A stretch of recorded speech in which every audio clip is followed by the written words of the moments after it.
par, como el que teníamos en el Centro Nacional de las Artes, que se llamaba Generación Hip Hop. Entonces es un placer tenerlo aquí, que nos pueda compartir un poco de su trabajo, y lo recibimos por favor con un gran aplauso. Muchísimas gracias.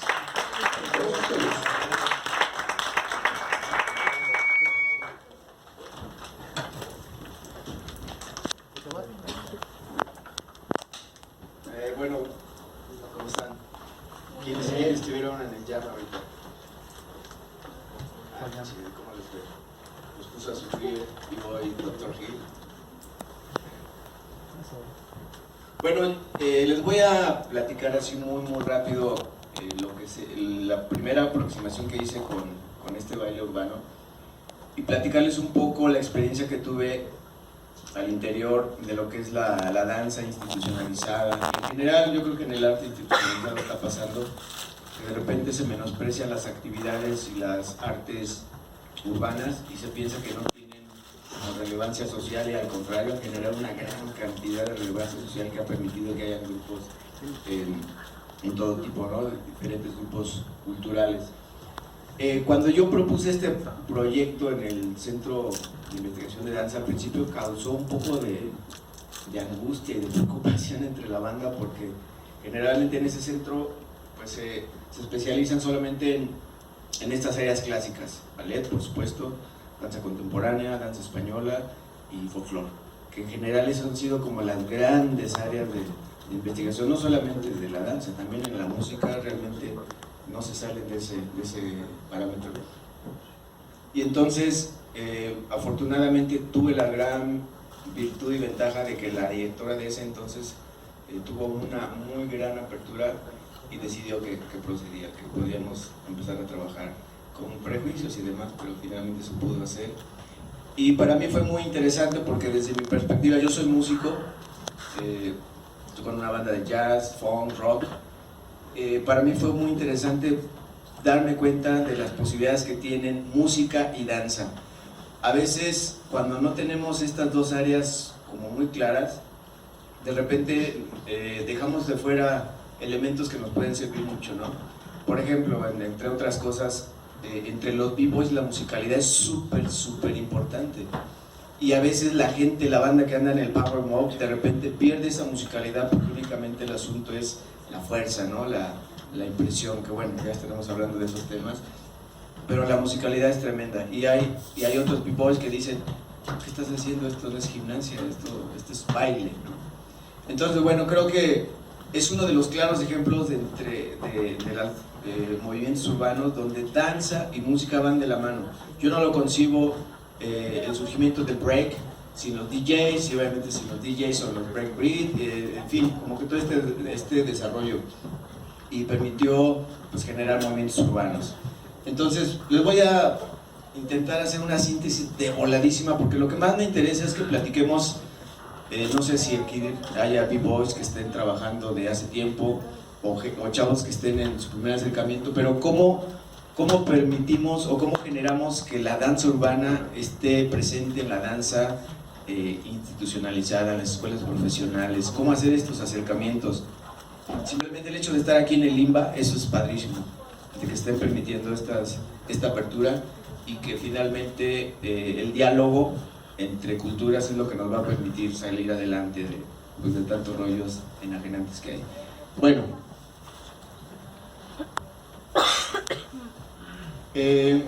cuando yo presenté el proyecto, bueno, afortunadamente, déjenme hacer un comercial. Esto ya es un primer acercamiento que ya llegó a una primera etapa, y va a salir un libro. Afortunadamente se logró y lo estaremos presentando en mayo, creo que por ahí, en el Centro Nacional de las Artes. Habrá jam, habrá baile, habrá música en vivo y por supuesto gente que quiera platicar sobre esto. Entonces yo lo que intenté hacer es como primero comprender cómo fue este surgimiento del hip hop a nivel local, digamos, pero sobre todo cómo fue el paso o el pasecito a gol a nuestros países latinoamericanos, y evidentemente pues en México. Y un poco era ver cuáles eran las características sociales, históricas, pero también artísticas de este movimiento, y que finalmente permitió que los chavos vivieran una condición de juventud muy específica.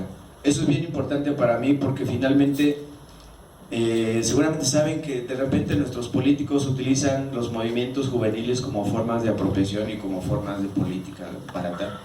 Entonces, mientras los chavos estaban en ciertos movimientos juveniles, ellos pues los tenían manipulados por la manera en que se entienden los movimientos juveniles.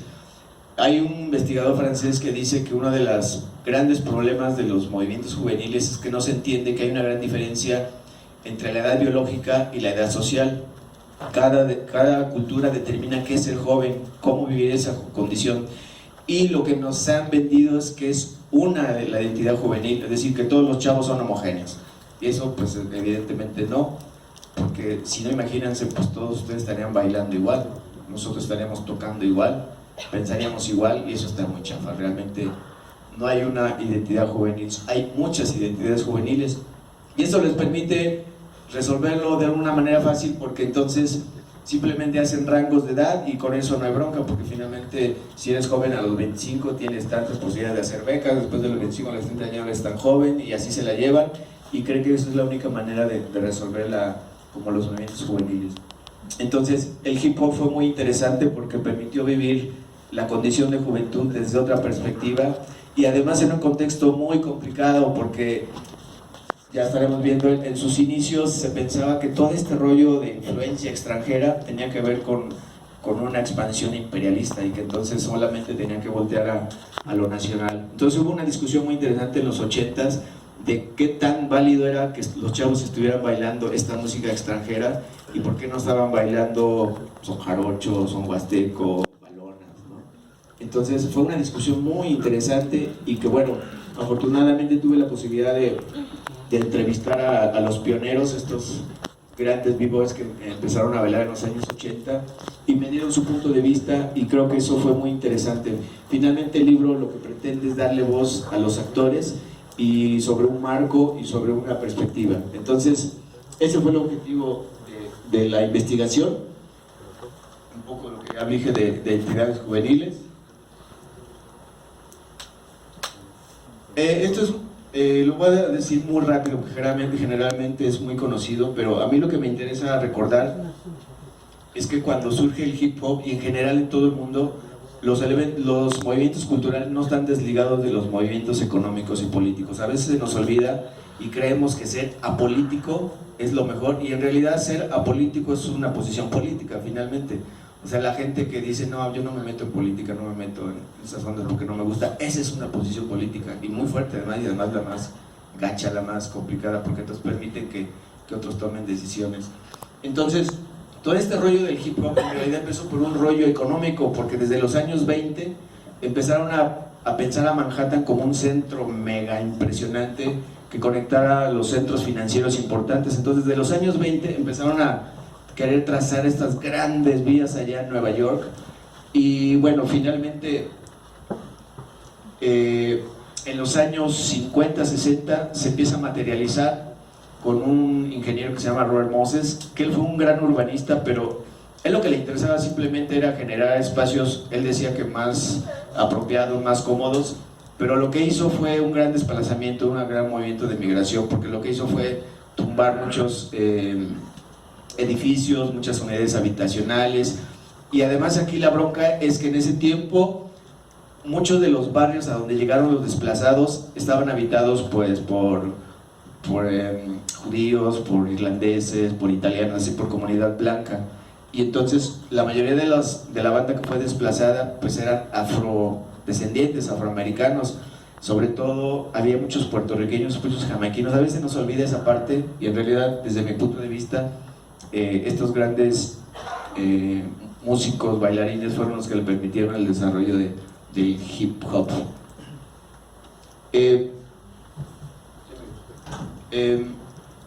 Lo de las pandillas también fue un movimiento muy importante, porque justamente a partir de este movimiento migratorio, al principio los chavos, los que fueron desplazados, pues no tenían la manera de atender la violencia con los que fueron tratados. Entonces la manera en que permitieron sobrevivir fue reunirse en pandillas. Fue como una manera de defenderse al inicio fue esto, pero después ya fue como una manera de diversión en realidad. Y entonces estaba como muy de moda ingresar a una pandilla. Y una de las cosas que dejó impresionante, que hasta la fecha se lo siguen reproduciendo, es la famosa línea Apache. Para que los chicos pudieran ingresar a alguna de la pandilla tenían que atravesar una línea con, obviamente, línea Apache, pero tenían que soportar los trancazos y guamazos y demás hasta llegar a donde estaba una pintura. Y entonces era como la manera en que la gente podía ingresar a las pandillas. Y de ahí surge el up rocking. Finalmente es como una manera de recrear esos movimientos. Y bueno, hay muchas, por ahí leí que en los años 70 había por lo menos 150 pandillas en el Bronx, imagínense, en ese cachito tan pequeño. De esa cantidad, por lo menos el 70% era de afroamericanos y el 30% era de puertorriqueños y de jamaiquinos. O sea, era una cantidad impresionante de gente de ese tipo que andaba por ahí. Y bueno, hay mucha gente que ha participado en la creación del hip hop, pero en el caso de lo que yo me pretendí estudiar, pues me centré más en la parte de la música y de la danza. Entonces empezamos como a trabajar a los DJs.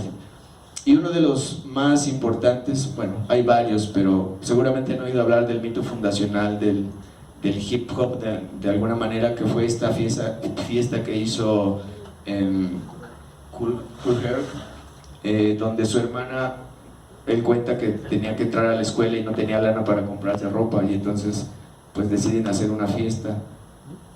Ahí está el famoso boletito que hicieron a mano para cobrar la entrada. Pero ¿qué pasó ahí? Más que el lugar y el por qué, pues obviamente lo que fue importante fue cómo mezcló, y que de alguna manera no lo hizo consciente. El mismo Kool Herc maneja que en realidad cuando vio que todos los chicos de repente estaban medio adormilados, pero en cuanto empezaba la parte del break, se paraban pero en friega para empezar a hacer sus suertes. Obviamente en las grabaciones es solamente muy pequeñita la parte del break. El break viene del lenguaje del jazz. Dentro del jazz el break es la parte donde ya no hay melodía, ya no hay armonía, solamente es la parte rítmica que permite un cambio de un solo, un cambio de una frase, un cambio de un motivo musical, pero ya no es melódico ni armónico, es simplemente rítmico.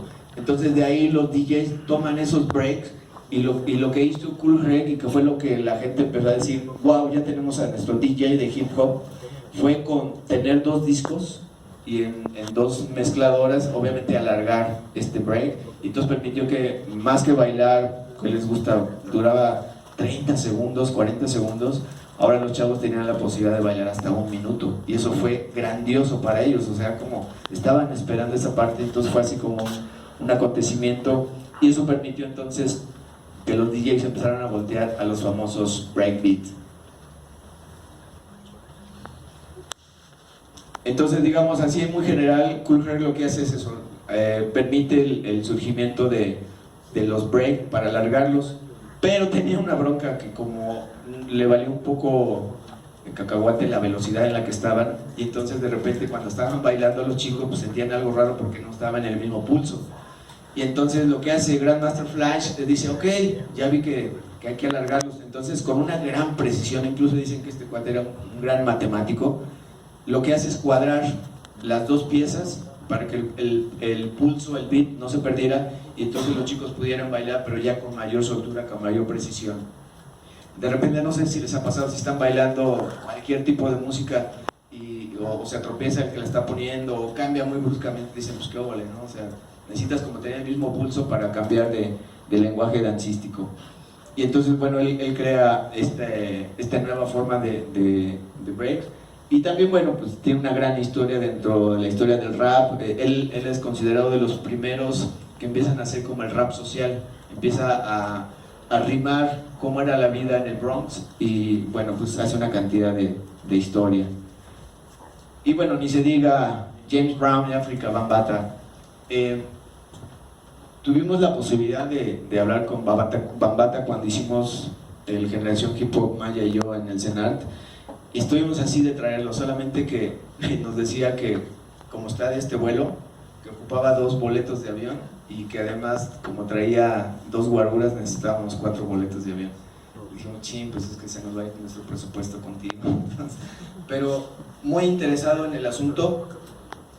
Él lo que hace finalmente es toda esta cultura dancística, urbana, pictórica, de rimas, las reúne y menciona que todo eso puede ser hip hop. Es decir, tiene la gran virtud de poder aglutinar todas las áreas que estaban de alguna manera desperdigadas, pero que ya existían en un movimiento que se llamó hip hop. Y bueno, también tiene su gran virtud de que fue de los primeros que empiezan a mezclar géneros tan diferentes como el rock, como el jazz, como el blues. Los empieza a mezclar de una manera importante, hasta que, bueno, su gran éxito de Planet Rock, donde finalmente utiliza música de muchos estilos. Hay muchos b-boys, sobre todo de las primeras generaciones, que decían, en realidad esto que dicen que viene del capoeira y del kung fu, que nos, que realmente a nosotros no nos, ni sabíamos que era eso. Realmente la única referencia que teníamos nosotros era James Brown, así de fácil. Y entonces, bueno, pues evidentemente es una gran influencia para la mayoría de los chicos de ese tiempo. Los sound system también fue bien importante en la creación del hip hop, porque finalmente tenían la posibilidad de hacer fiestas donde se les pegara la gana. O sea, en realidad el sound system lo que tiene es que es un sistema portátil donde evidentemente los bajos tienen gran presencia, que es lo que permite que el break funcione. Y lo que hizo fue poder trabajar los chicos en ese momento, había de dos: o estaban bien chavitos para poder entrar a estos grandes centros de diversión, o no les alcanzaba el dinero. Y entonces lo que hicieron fue las famosas block party. Y entonces empiezan con un sonidito de esto, o incluso con pura percusión corporal, hacían fiestas. Entonces este también es un elemento muy importante en la creación. De ahí viene la tradición de estas grandes grabadoras en los años 80, en los 90, donde hemos tenido la suerte de encontrar varias que funcionan. Y es como traían su propio sound system los chavos, con eso bailaban, con eso hacían sus fiestas, sus reventones. Generalmente se menciona que los elementos del hip hop son la parte bailable, el breaking, el rap, los MC, los DJ y el graffiti. Y bueno, hay un texto fundamental que, si lo conocen, realmente se van a enriquecer, que es la Biblia del hip hop, donde este cuate dice, ok, sí, efectivamente estos son los elementos del hip hop, pero también hay otros. Y entonces él dice que la moda callejera, el emprendurismo callejero, el lenguaje de la calle y el conocimiento son parte del hip hop. Todo esto lo pude platicar con 4 generaciones de b-boys y b-girls en la ciudad. Y bueno, cada uno tenía su forma de pensar qué era el conocimiento, qué era el lenguaje de la calle. Y fue muy rico, de verdad que enriqueció demasiado la visión y abrió las otras posibilidades de no quedarnos solamente con esta parte de lo dancístico y demás, porque tiene que ver más con elementos incluso filosóficos y que, bueno, permiten una posición ante la vida, y eso fue muy interesante. Hablo un poco de lo que hace KRS-One, pero eso me lo voy a saltar. También me voy a saltar un poco la definición de breaking, eso es lo de menos. Esta foto es de una batalla que hicimos de Power ahí en el Centro Nacional de las Artes, y es la primera vez que el CENAR está lleno. Es la primera vez que las escaleras que dan rumbo a la Biblioteca de las Artes, si alguien lo conoce, estuvo lleno. Entonces dicen que fue el segundo evento más importante después del Eurojazz.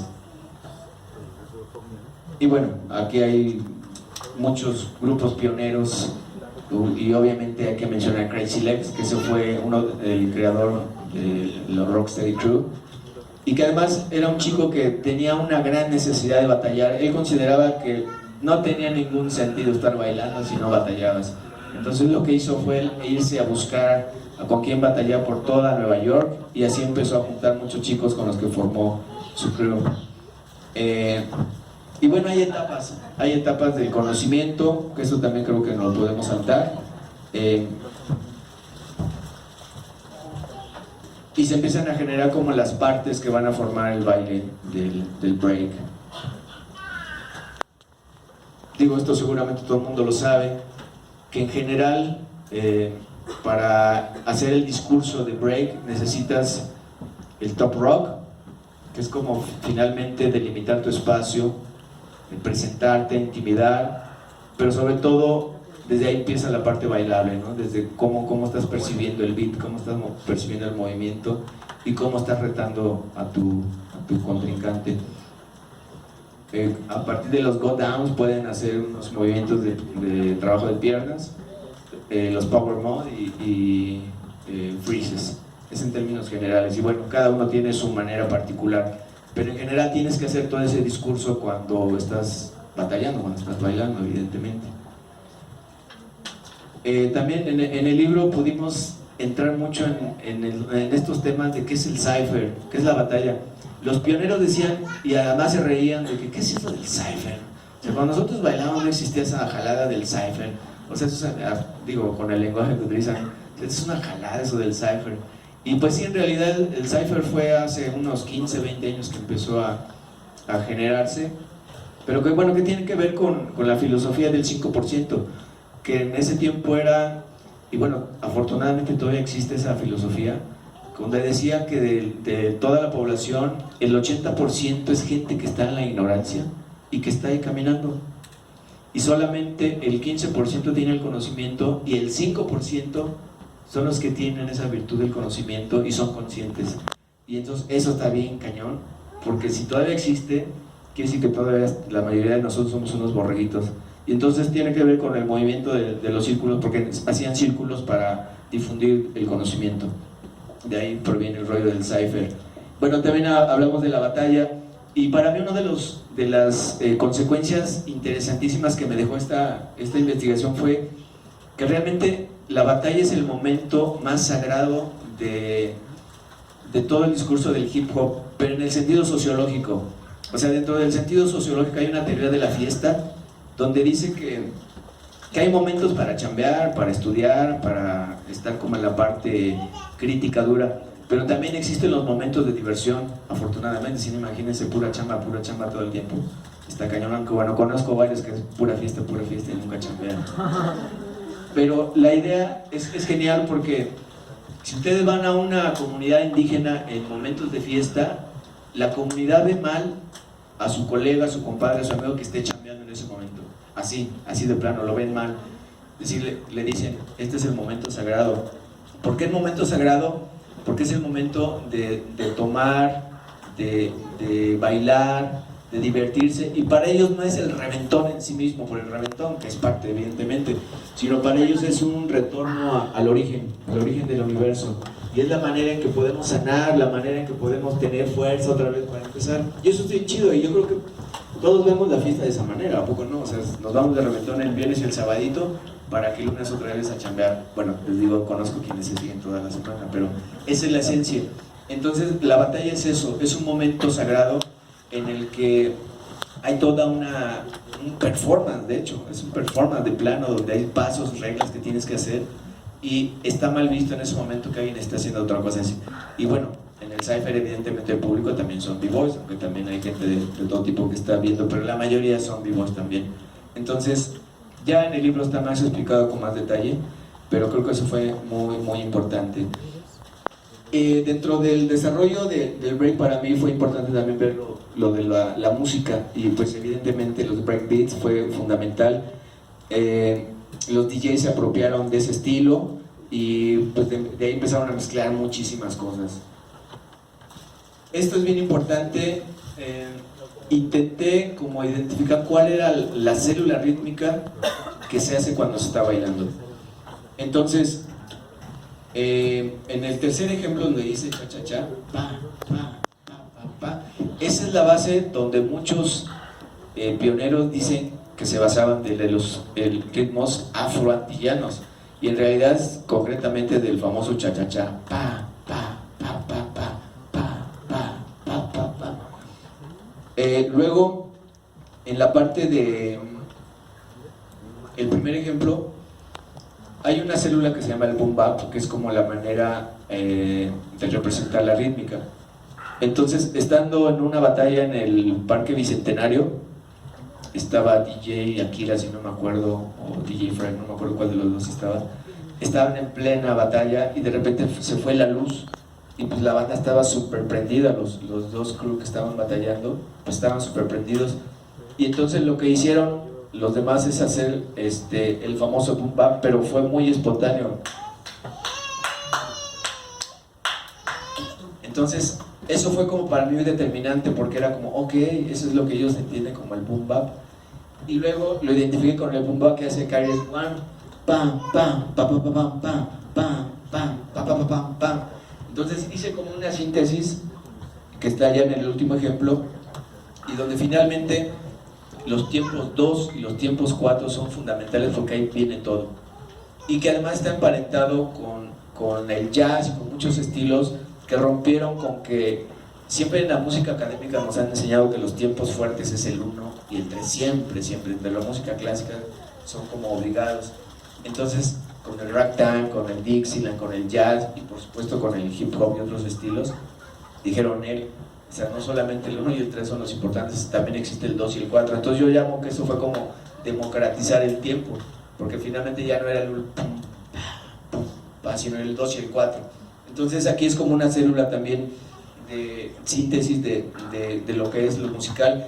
Y también hago un pequeño análisis de cómo dentro de 4 pulsos, por ejemplo, cómo bailan un 6-step si son 6 tiempos. Entonces ahí como que hago mis conjeturas y bueno, pienso cómo se resuelve a través de la entrevista con los chicos. Empezamos a trabajar. Entonces van a tener con qué divertirse si leen el libro. Intentaré... voy a trabajar muy rápido lo del break en México, porque pues digo que también es importante que se conozca. La mayoría de los pioneros dijeron que una de sus fuentes importantes fue el Canal 5 de ese tiempo, que porque antes de que empezara su programación pasaban videos. Ahorita para todos ustedes es muy fácil sacar un video de lo que quieran con YouTube. Acuérdense que en ese tiempo no había, o estaba empezando la internet y era muy difícil. Entonces para ellos tener la posibilidad de ver un video era así como wow. Y entonces pasaban videos de Rod Stewart, donde baila alguien que es popper, finalmente ni siquiera break, era el popping. Pasaban muchos videos y ellos se quedaban como a esa parte, la esperaban con mucha gusto, pues porque era la manera que podían ver esos bailes. Esta es la mesa redonda donde trabajamos, bueno, platicamos con los pioneros. De su derecha a izquierda está B-Boy Manolo, está Jorge Reca, Ernesto Miranda, que es un caso bien interesante. Es el único B-Boy, por lo menos que yo identifiqué, que él estuvo en la escena en los años 80, porque la mayoría me platicaron que más bien les llamó la atención esto a través de las películas, sobre todo de Beat Street y de Breaking. Y me platicaba B-Boy Manolo que, por ejemplo, cuando iban a ver, antes había permanencia voluntaria, y entonces se quedaban dormidos y destinaban a uno para que los despertara cuando ya sabían que iba a pasar la escena, por ejemplo, del baile de la escoba, de Breaking, que fue una escena clave, que además para mí fue el origen de la piratería, porque en ese tiempo, en todas las fiestas de ese tiempo, los chicos querían hacer el baile de la escoba. Y entonces, ¿qué hizo la gente que vendía cassettes y algunas piratas? Pues sacó la pura música y la empezó a repartir en cassettes y en disquitos para que la gente bailara. Y entonces me decía B-Boy Manolo que fue muy chistoso cuando terminó la película. Todos los chavos estaban intentando hacer ese baile en ese momento, sin saber nada absolutamente. Simplemente fue como el impacto que les permitió pues enamorarse del baile. Y bueno, Beat Street también es un ícono, a pesar de que los medios de comunicación se apropiaron del movimiento hip hop y lo blanquearon de alguna manera. En la actualidad es un documento histórico, porque finalmente pues sale África Bambaataa, sale el Roxy, que es uno de los lugares emblemáticos para bailar en ese tiempo. En fin, si no lo han visto, se las recomiendo muchísimo. Ahí está el famoso baile de la escoba, que también pues todo el mundo quería hacerlo. También otra fuente de que pudieron trabajar fueron los famosos luz y sonido, que están emparentados con los sound systems, ¿se acuerdan? Finalmente lo que hacían estos amigos era como tener su propio ballet e intentar que hubiera de todo. Y entonces aquí este cartel es emblemático porque se presentaron dos de los crew más importantes, los Recas y los Master Weavers. Los Master Weavers es el club de Roberto Correa, el que les digo que estuvo en la escena realmente, y el de los Recas es de Jorge Reca, que por cierto me aclaró por qué se llamaba Reca. ¿Sí se ubican? son los recabrones. No lo podían decir en ese tiempo en Canal 5, pero estaba muy orgulloso de su nombre, de los recas. Y dice, me gusta que todo el mundo dice los recas, pero no saben por qué, pero pues nosotros somos recabrones. Entonces, y bueno, había mucha gente que de este cartel era como emblemático porque decían que fue la primera batalla que duró 10 o 12 horas entre Recas y Master Weber. Y entonces fue así como, no inventes, ¿cómo lograron hacer eso? Y bueno, pues cuando tuve la posibilidad de hablar tanto de los integrantes como de los dos grupos, realmente dijeron, pues es que la neta nunca batallamos. O sea, nos pagaban por bailar, pero realmente nunca existió. O sea, sí hacíamos círculos en el piso, pero no existió eso. Y le digo, ¿y entonces de dónde creen que pudo haber surgido como ese mito de...? Dice, pues no sabemos. O sea, lo que sí, por ejemplo, los Master Weaver lo que decían es que ellos eran como más faramayosos, se mandaron a hacer chamarras de piel con el nombre de su grupo, y entonces a todos los bailes que había llegaban con sus chamarras y todo el mundo los quería batallar por ese, tú eres lo del Polymarch, que es el sonido que los tenía, y ellos sí como intentaban batallar, pero era así como una manera de que nosotros somos los profesionales, ustedes están aquí en el barrio. Pero bueno, ellos dicen que nunca batallaron, pero bueno, entre la banda y se pone al tiro y está orgulloso de eso, y él dice que aunque llegue, él tiene 53 años y dice que puede llegar a los 60 y 70 y que si su cuerpo lo permite va a seguir bailando. Y él es uno de los más importantes que pude entrevistar porque me permitió identificar cuáles eran las características del baile de ese tiempo a lo que se vive actualmente. Y él es el de los que piensa que si no eres musical no estás haciendo danza. Puedes hacer gimnasia, puedes hacer lo que quieras, movimientos de poder muy impresionantes, pero si no van acompañados con danza, con música, que no vale la pena.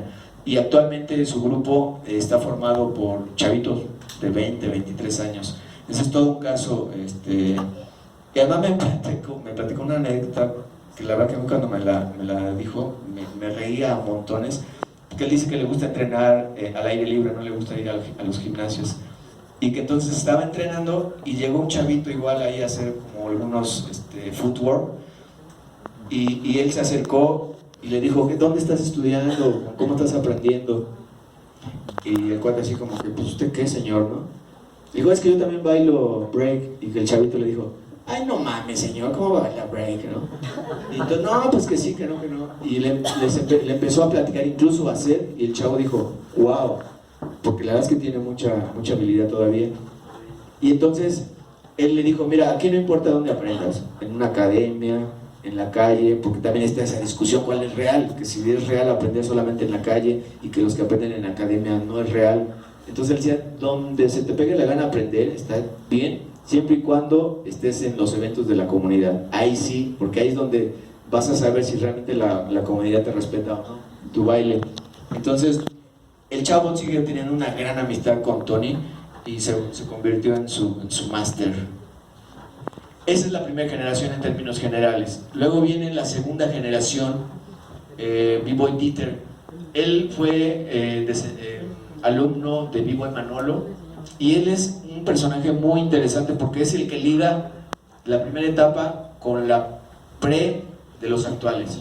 Es decir, él tiene muy claro cómo fue que empezaron a formar escuela, que ese es otro tema. Hay quien dice que no hubo escuela, que más bien lo único que hicieron fue como dar lineamientos generales, pero dice generar escuela, generar alumnos, generar un movimiento fuerte, y la verdad es que no hicimos.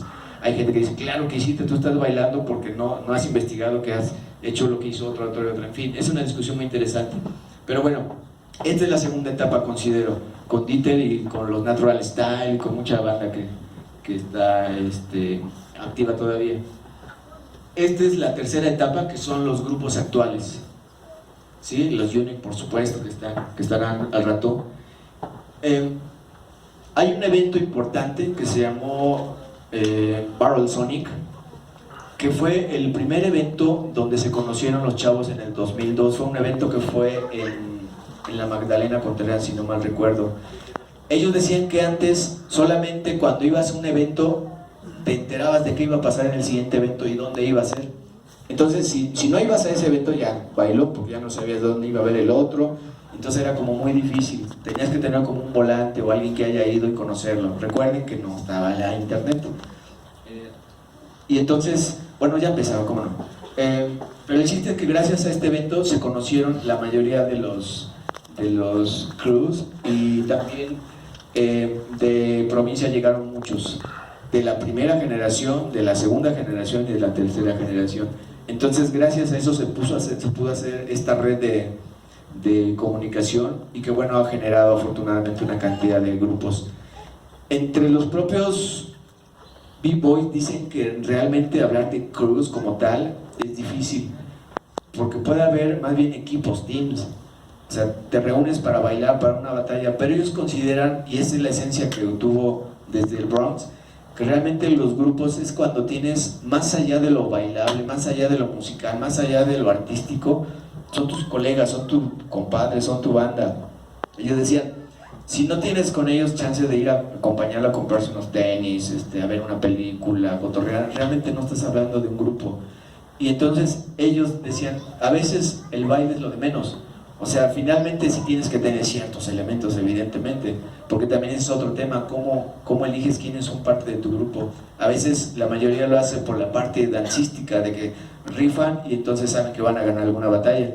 Pero hay otros grupos que dicen, no, o sea, más bien preferimos la convivencia, y finalmente podemos formar al chavo. Si tenemos como mucha afinidad, lo podemos formar, y eso nos genera mayores resultados a la larga que un cuate que solamente baila súper bien, que además solamente hace movimientos de poder y que no tiene como lo musical. En fin, es también muy interesante la parte de los grupos, porque a pesar de que junté, yo creo como unos 30, 35 grupos, ellos mismos decían, no, este no, este sí. Y bueno, el de los Unique es uno de los grupos que sí están presentes todo el tiempo. Y esta es la cuarta generación.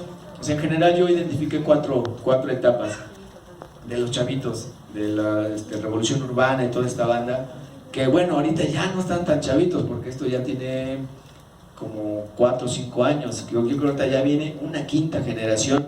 En el evento que hicimos en el CENART, cuando hicimos la batalla de chavitos, había unas pirinolas de 7 años, ya con un flow, ya con un top rock muy interesante, y que bueno, pues son las generaciones que vienen ahorita.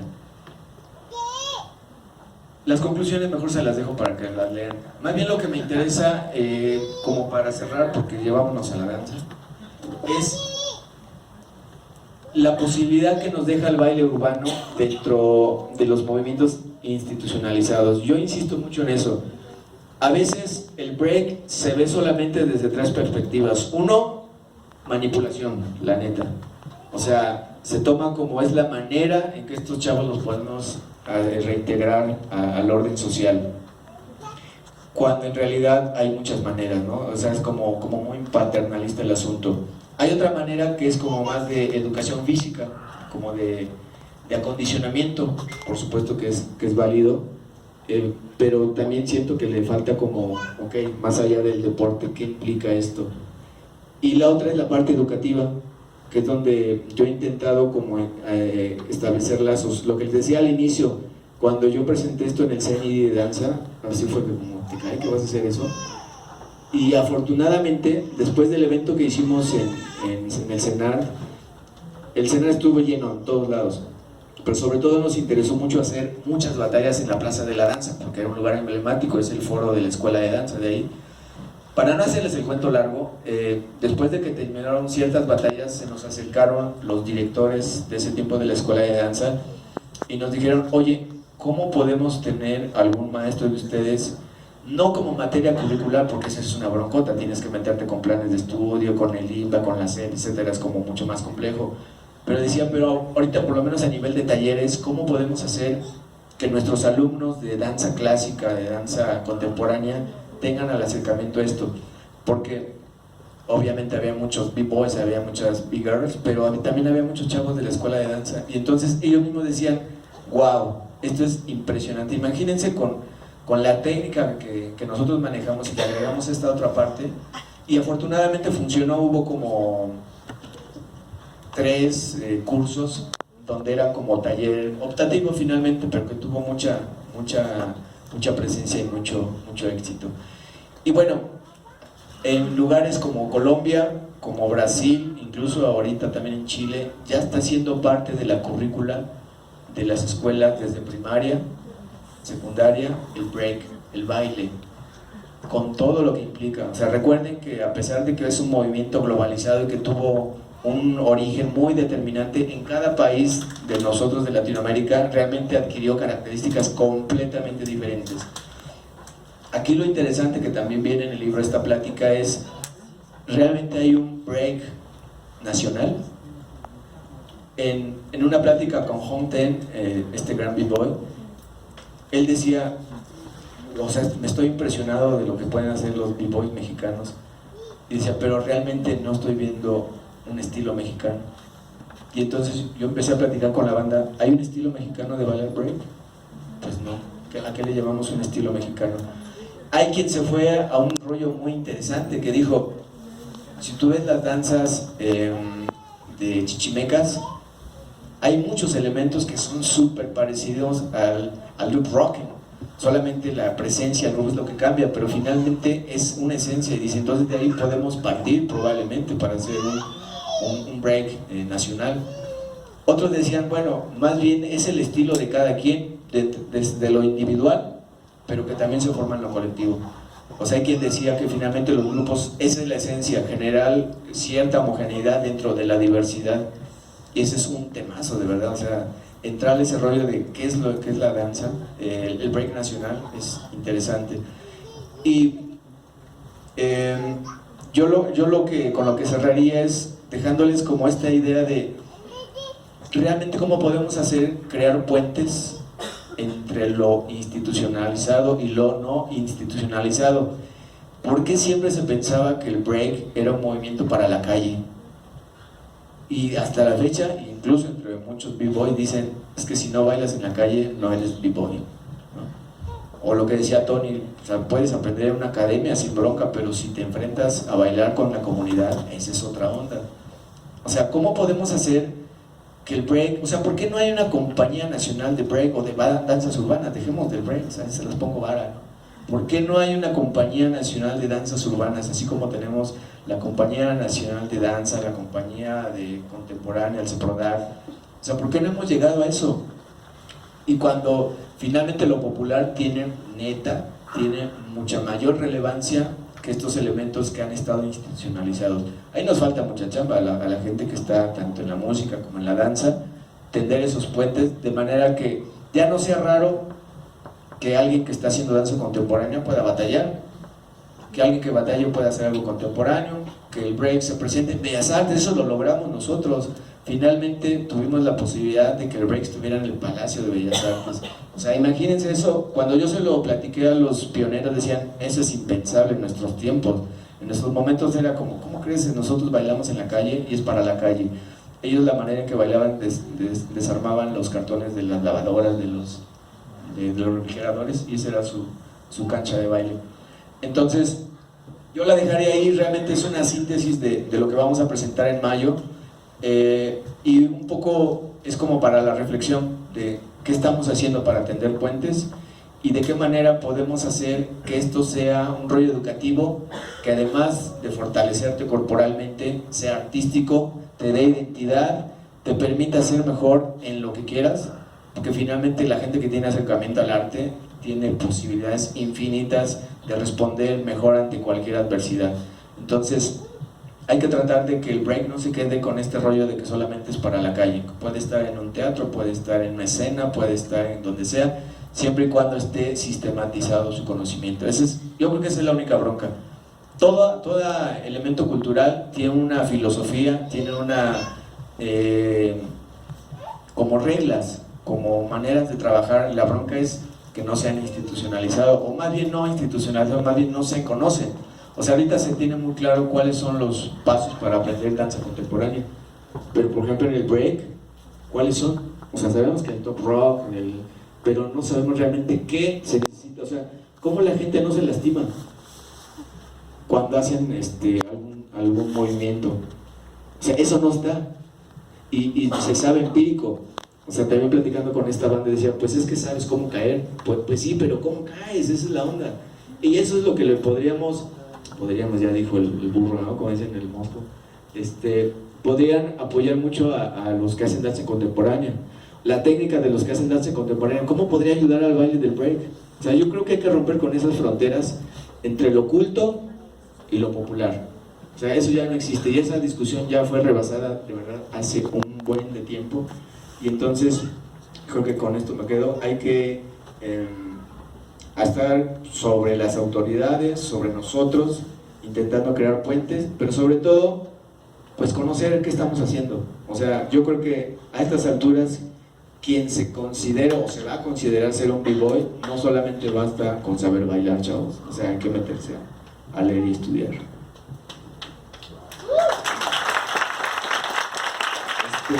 ¿Algún comentario sobre eso? Pregunta. Son